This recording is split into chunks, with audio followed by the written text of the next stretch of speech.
I'm Artie Jones, and I'm the Executive Director of Clearly College Park, the Business and Industrial Development Authority for the City of College Park. And welcome to the Clearly College Park podcast.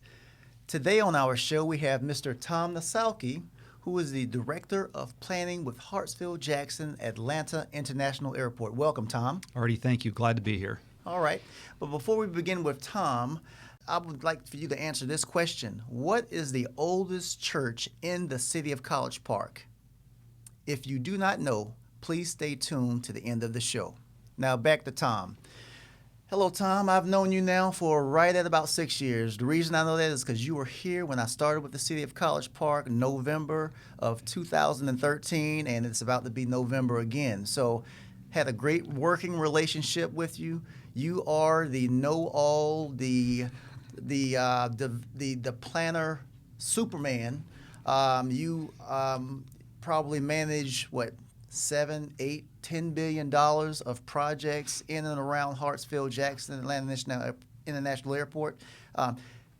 For our viewers, please provide us with your official title, what it is that you do for Hartsfield-Jackson, and we'll start from there. Okay, so my official title is Assistant General Manager for Planning and Development. So I actually was promoted into that position from the Director of Planning and Environmental. That was about 2 years ago.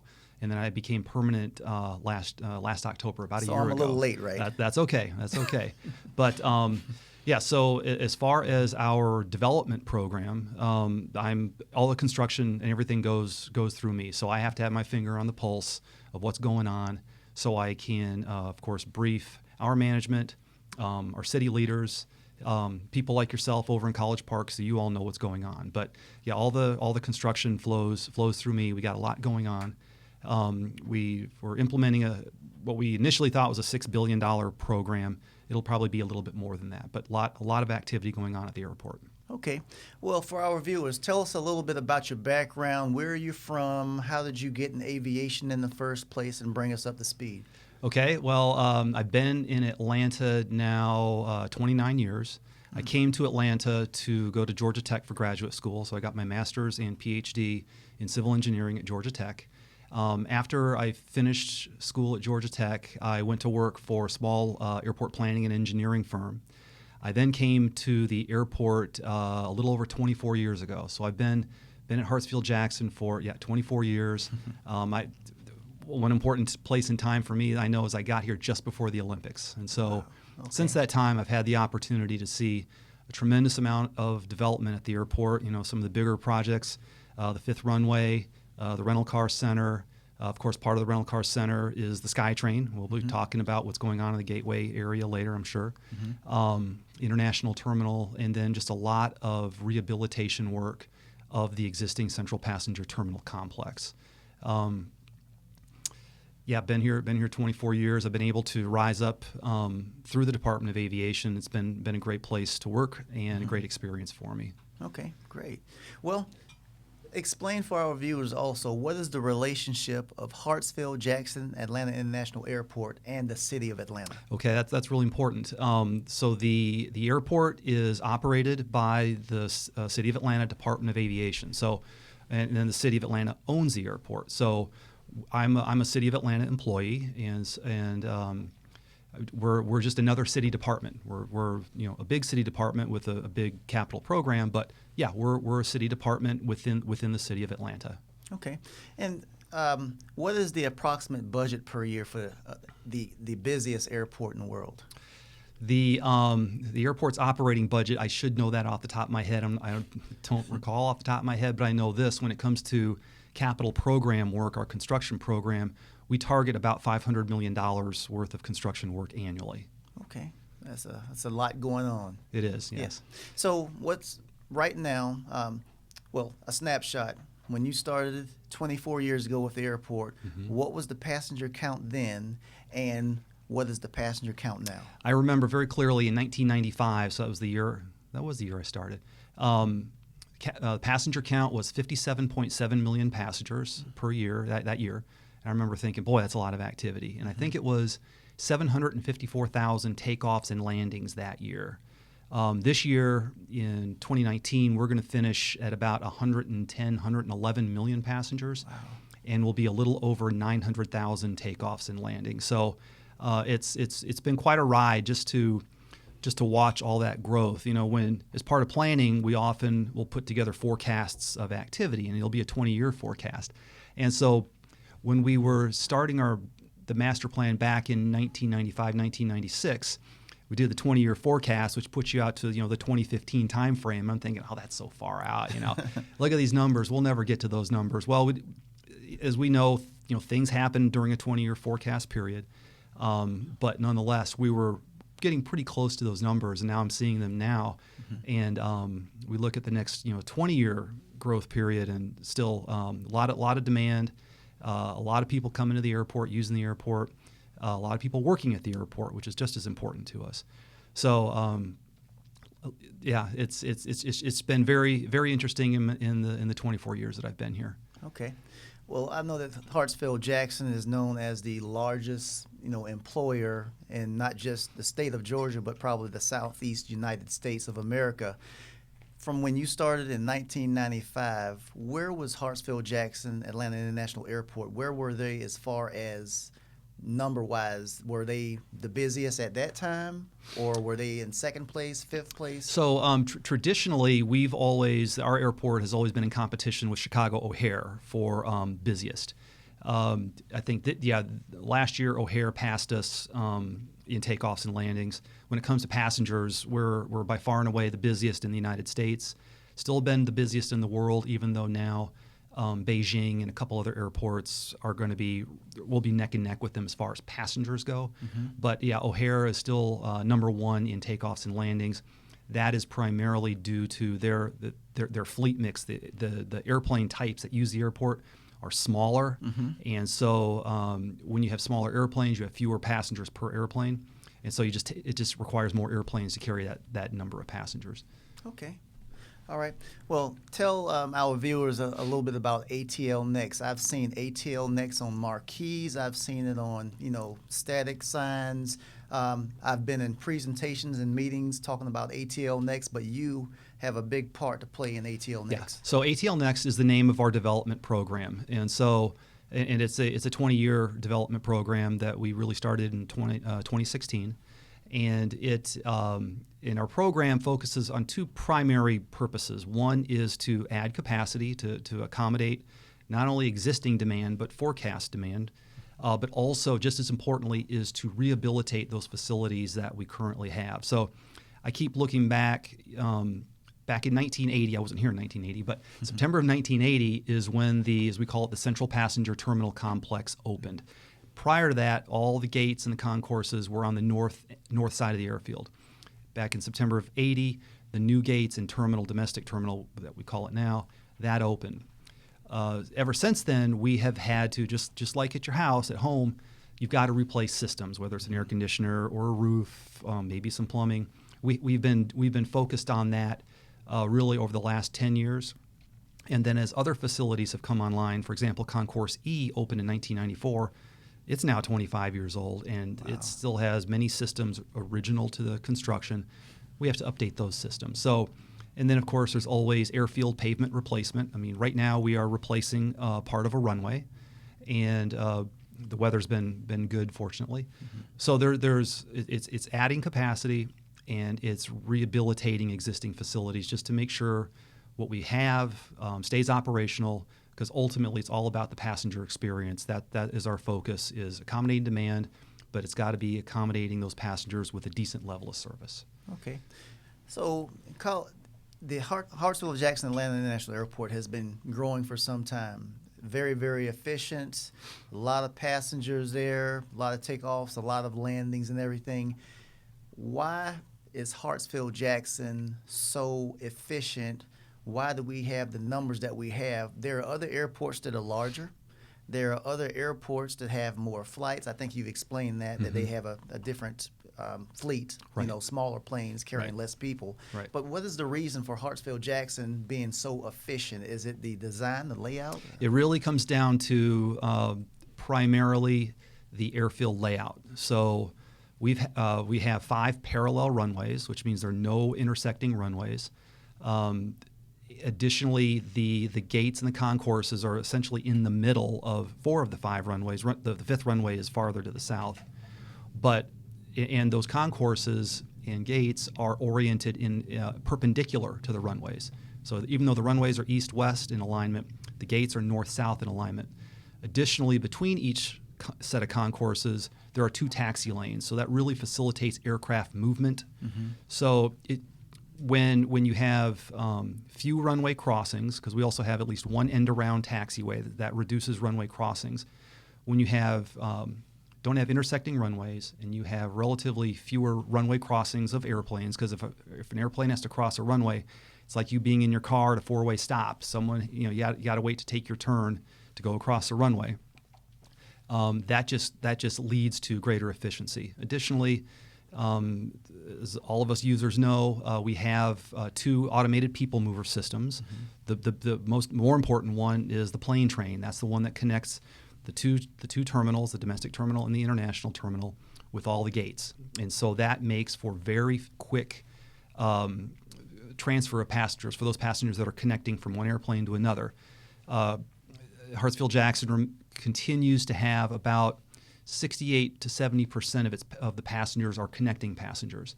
And as a lot of us know, Delta Airlines runs the world's largest hubbing operation here. So it and Delta runs their hubbing operation here because of the efficient airfield. Also, though, because of favorable weather as well. It just results in a good operation for not only the airlines but for the passengers, making it as convenient as possible for them. Okay, cool. Because of, I guess, the field that I'm in, economic development, I travel quite a bit. Lots of times, if another community is doing something great and we want it in the community that I'm working for, I'll go there and visit, look at the best practices, come back and try to duplicate it here. Well, since I've been in many airports, Hartsfield-Jackson has to be one of the smoothest operations I've ever been in. High customer service, great food, lots of, it's just seamless. The great thing that I like about Hartsfield-Jackson and living in College Park is that I can leave my home, I can be at the airport in 5 to 10 minutes. I can get through security and get checked in within 30 to 45 minutes, and I'm at my gate. So is this, it seems to me that in the Aerotropolis that we have here, the development around the airport, I've seen that a lot of other airports have actually come to Hartsfield-Jackson for those best practices. Do you guys do a lot of consulting work to help other airports to realize, their true potential? Because I remember that, over the years, it seems like you guys are the go-to when it comes to, airlines. So we don't do formal consulting, but we certainly have many airports from around the world come and visit us. And I say around the world, it's, all continents, airports, large and small, come to visit us, and learn about how do we do things, because there is a tremendous amount of throughput, passenger and airplanes, that go through the airport every day. And to do that requires, as we mentioned earlier, a lot of high efficiency, but also you got to have, it has to be equipped right, it has to be staffed right. And they come and learn from us. We were one of the first airports to have an underground train system to connect the gates. Wow. We see that certainly at many other airports now, but there are still other airports, especially in China and some of the other foreign countries, that as they build new airports, they come to ask us, how did you do it? What were you thinking when you designed the airport the way you did, et cetera? So we like I said, we don't do any formal consulting, but right. we definitely talk to airports that come visit us, and of course we make ourselves involved at conferences and things like that, just again to share our story. Okay, I didn't grow up here in College Park, but I know that this city, or the Department of Aviation, Hartsfield-Jackson, has had a great relationship with the city of College Park over the year, because the airport is partially located in College Park. That's correct. Partially in Clayton County, and we have to work together to get a lot of things done. Talk to me, or our guest, I should say, about the various relationships. I know we have the Conrac, which is the rental car facility, and we have the SkyTrain station in College Park at the GICC, and I believe it's one of the College Park is one of the very few communities that has direct connection at a convention center to an airport. Could you speak a little bit about some of those projects and the relationship that you have been able to make with the College Park? Sure. So, one thing I always tell folks is that even though the city of Atlanta owns the airport is not located inside the city of Atlanta city limits. So it's kind of like we're everywhere else, as you mentioned. I mean, we span 2 counties. We're located partially in College Park.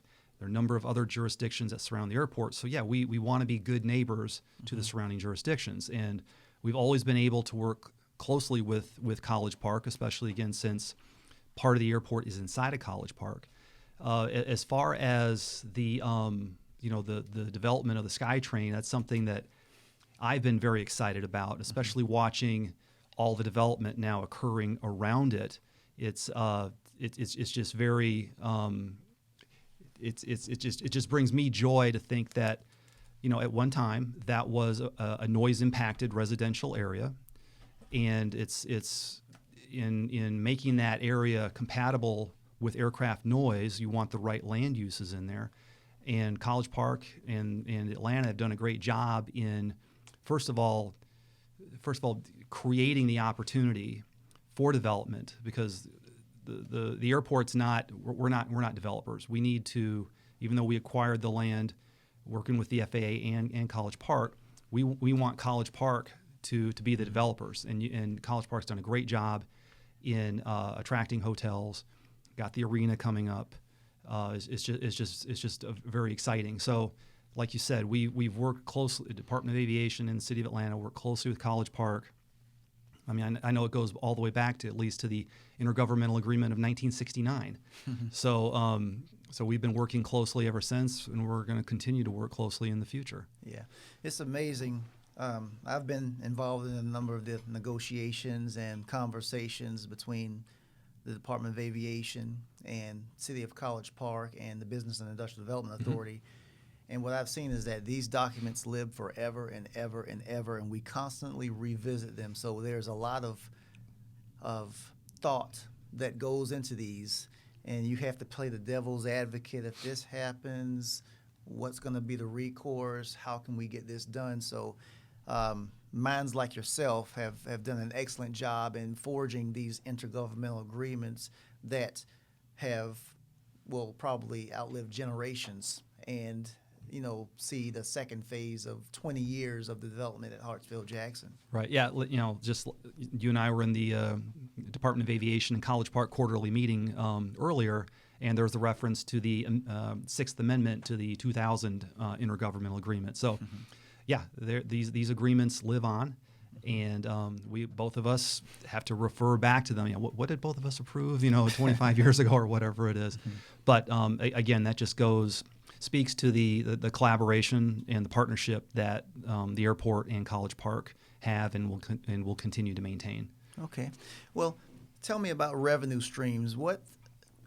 Where does your major revenue streams come from as far as Hartsfield-Jackson?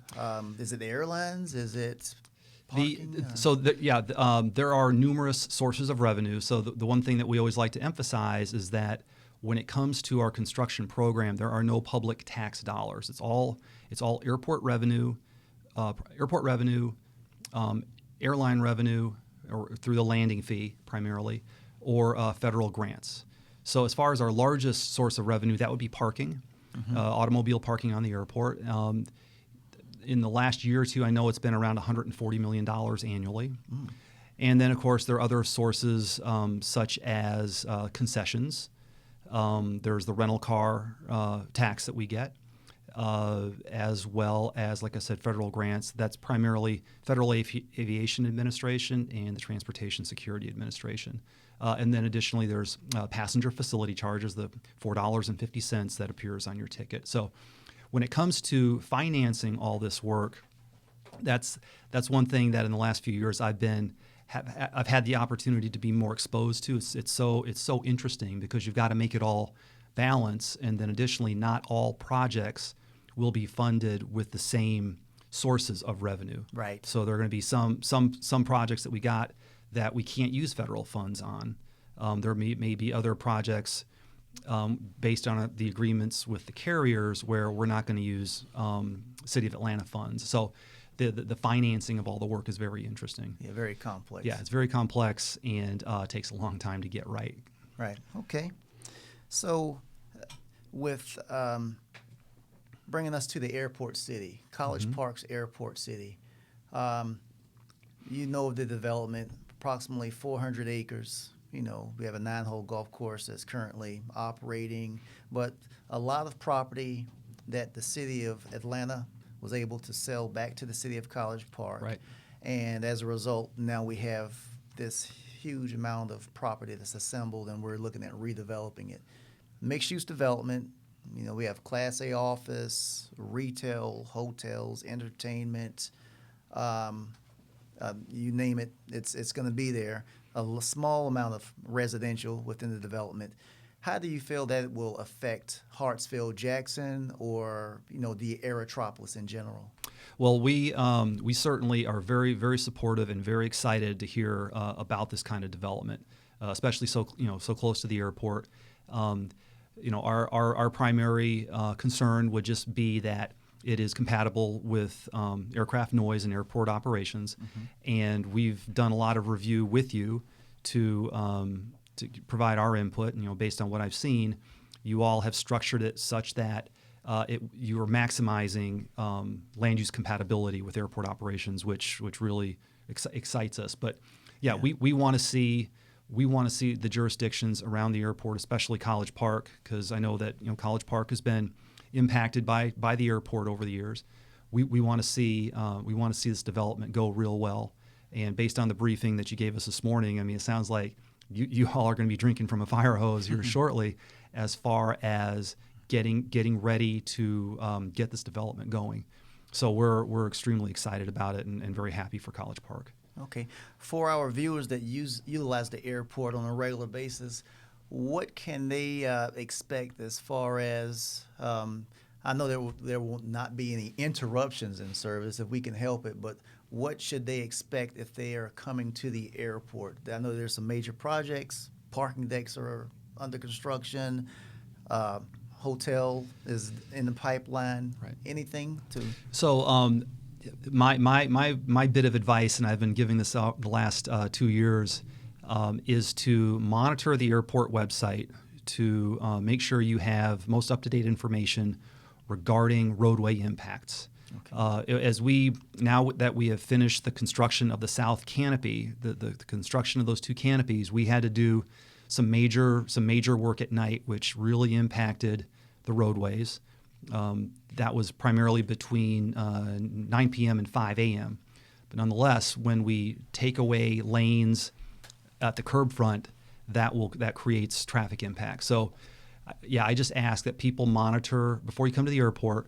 Check on our airport website just to review if there are any construction projects going on that could impact you. So, but in the next few years, we're going to continue to have some impacts on the roadways at the domestic terminal. We're still getting ready for the airport hotel to go under construction. On the north side, as you exit the north terminal, we're going to be building the 5-gate extension of Concourse T. That's going to relocate the exit roads.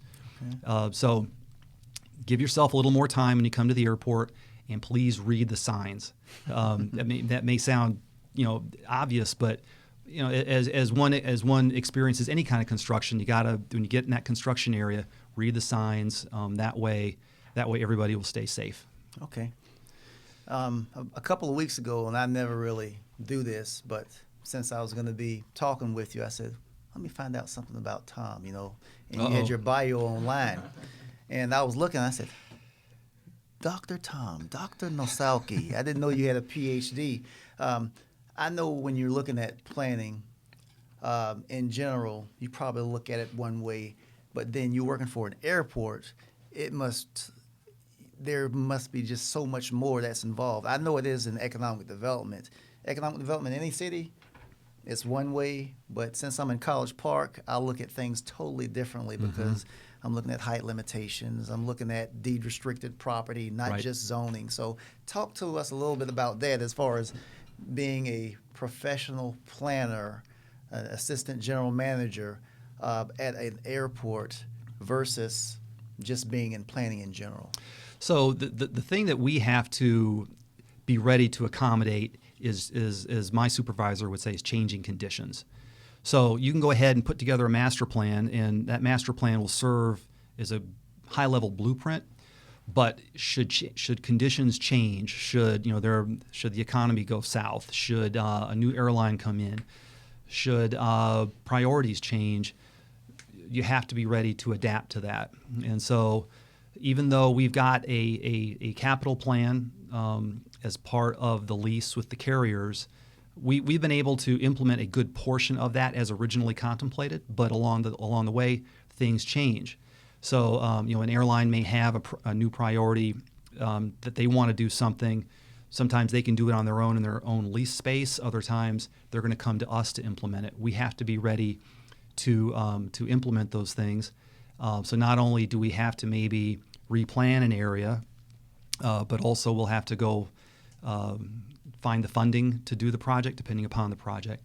But I guess it's just you have to be very adaptable. And if your plan changes, don't get upset. You just have to adapt and be ready to accommodate those changing conditions. I mean, that's probably the biggest challenge. And then also, because the airport, even though the airport is 4,700 acres, it's very land constrained. And so quite often we have to create construction footprint, we have to knock down an existing facility, or in the case of work around the domestic terminal, we have to consume surface parking to create construction footprint.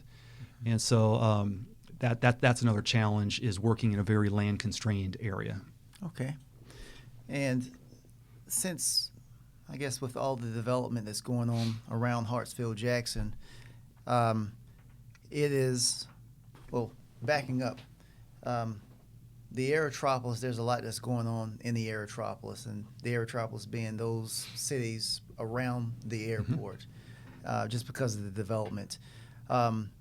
What I have experienced being here and being one of those cities is that because of the investment that's going on the campus of the airport, that we being the other cities, are getting a lot more attention, because there are certain types of companies that like to be in close vicinity to airports. At the same time, is the airport also trying to attract different types of companies to be on the airport versus trying to get certain types of companies off the footprint of the airport? It's kind of hard to explain, but there are certain things that you don't need on the campus of the airport. Correct. That have been there historically. Correct. That probably need to move away. But is there anything that you guys are trying to attract on the campus of the airport other than the hotel that you have coming up and Travel Plaza? So that's one thing we always try to emphasize is best and highest land use. And in doing so, we also want to make sure, so in our case, that best and highest land use will be an aeronautical use, meaning it's got to have really airfield access. So for example, cargo. We've got a large site preparation project for future cargo facilities. Cargo's got to be on the airport, or at least the aircraft access has to be on the airport. But yeah, I mean, there's some other uses that don't have to be on the airport. So at times, again, to seek that best and highest use, if we have to relocate something off the airport, we have to fund that relocation. That happens. But yeah, we're always going to be focused on attracting business that requires airfield access. When you look, if you drive around the airport, you realize that it's very three-dimensional. There are hills, there are valleys, and so having that airfield access, that location for that airplane, if it's taxiing onto the airfield, airplanes can only taxi up and down a 1.5% grade, and so that sounds, it is relatively flat, which means there's a lot of site preparation work to make a site airfield compatible. And so for those few remaining sites, we want to focus on that being an aeronautical use versus a non-aeronautical use. It may be airport related, but a non-aeronautical use could also be located off the airport. Okay. So that's where there will be a number likely of non-aeronautical uses that could go into College Park, and that's something that we'll be always more than happy to work with College Park on, and trying to attract business to the airport area, even if it doesn't have to be on the airport. Okay, cool. All right. Well, in closing, is there any way for anyone that's interested in knowing a little bit more about the airport to be able to get into contact with you that you can share? So the best way to get in contact with us is probably go to our ATL Next website. Okay. Which off the top of my head I'm not sure what it is, but you can find it. Okay. And on that website there will be contact information as well as information about upcoming projects, and also the airport website in general, atl.com. There's a tremendous amount of information about the airport in general, as well as a lot of other background information for maybe those who want to locate to the airport area or actually locate on the airport itself. Okay. And do you have any closing remarks for our guest? I guess that, like we said, we've been working with College Park for a long time. We enjoy the relationship. Yeah, sometimes we may not agree on everything, but ultimately we do come to agreement, and that's just through good collaboration and good communication. And the City of Atlanta Department of Aviation is committed to maintaining that cooperation and that relationship with College Park. Okay. Well, Tom, Dr. Nissalke, thank you for visiting with us today, and we appreciate all that Hartsfield-Jackson does for the City of College Park also. Okay. All right, Artie, thank you. All right. Before I leave, I posed a question at the beginning of the interview, is what is the oldest church in the City of College Park? The answer to that, it is College Park First United Methodist Church. It was actually founded in 1893, and that is your Clearly College Park fact. Thank you guys for tuning in to Clearly College Park. My name is Artie Jones, Executive Director of Clearly College Park, and remember that Clearly College Park is where you will land in plain sight.